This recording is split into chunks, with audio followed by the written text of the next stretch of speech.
दानियाल अपनी बीवी को कहता है कि खुदा का खौफ करो और जाकर सबसे माफी मांग लो, ये सब कुछ तुम लोगों की वजह से हुआ है। नवाब कहती है कि नींद की गोलियां खाकर सो जाओ, जो तुम जमीर के नारे लगा रहे हो ठीक हो जाओगे, मैं यहाँ से नहीं जाने वाली। दानियाल इतना परेशान होता है कि उसे अटैक हो जाता है। नवाब दानिश को आवाज़ें देती है कि तुम्हारे बाप को क्या हो गया, आकर देखो। हमजा बहुत प्यार से बात करता है। सना कहती है मुझे यकीन था अपनी मोहब्बत पर, और भी तुम्हें बदल लेगी इंशाल्लाह। हमजा कहता है कि मैं तुम्हें इतने सरप्राइजेस दूंगा कि तुम सरप्राइज होकर रह जाओगी। सना को कोई बात की समझ नहीं आती और हैरान हो जाती है।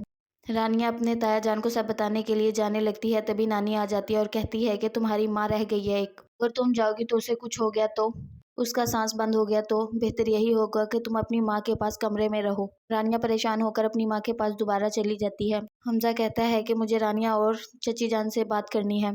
दानिश ने उन्हें कैद किया हुआ है, वो उन्हें टॉर्चर कर रहा है। माँ कहती है हॉस्पिटल चलो, उन्हें छोड़ दो। नवाब कहती है ये सब कुछ रानिया की वजह से हुआ है, उसने उकसाया था, इसी वजह से उन्हें अटैक हुआ है।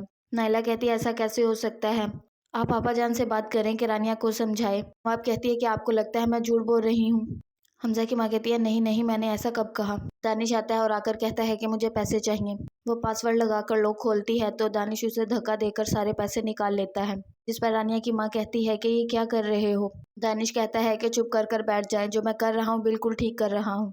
लड़की दानिश को प्रपोज करती है। दानिश कहता है कि मुझे ऐसी लड़कियां पसंद है जिनकी जिंदगी में मैं पहला और आखिरी मर्द हूँ, जिस पर वो कहती है मैं बिल्कुल ऐसे ही हूँ। दानिश बड़े जोर से मुस्कुराता है और कहता है कि वाकई ही क्या। रानिया की माँ कहती है मोबाइल ढूंढो, मैं अपने वकील से बात करती हूँ, ये ऐसा हमारे साथ नहीं कर सकते। रानिया सारा मोबाइल ढूंढती है, कहीं नहीं मिलता और वो अपने ताया जान के पास भी नहीं जा सकती। दानिश अपने गार्ड बिठा कर जाता है कि यहाँ पर ना कोई आए और ना ही कोई जाए। हमजा मिलने के लिए आने लगता है, गार्ड रोक लेते हैं, तभी दानिश भी आ जाता है। हमजा कहता है कि तुम्हारी औकात नहीं थी शर्ट खरीदने की, अब तुमने यहाँ पर गार्ड बैठा दिए हैं, मुझे पता है ये किसके पैसे पर अय्याशी की जा रही है। दानिश कहता है कि वो पहले की बात थी, अब और बात है, जिसे मिलने के लिए बेचैन हो वो मेरी बीवी है।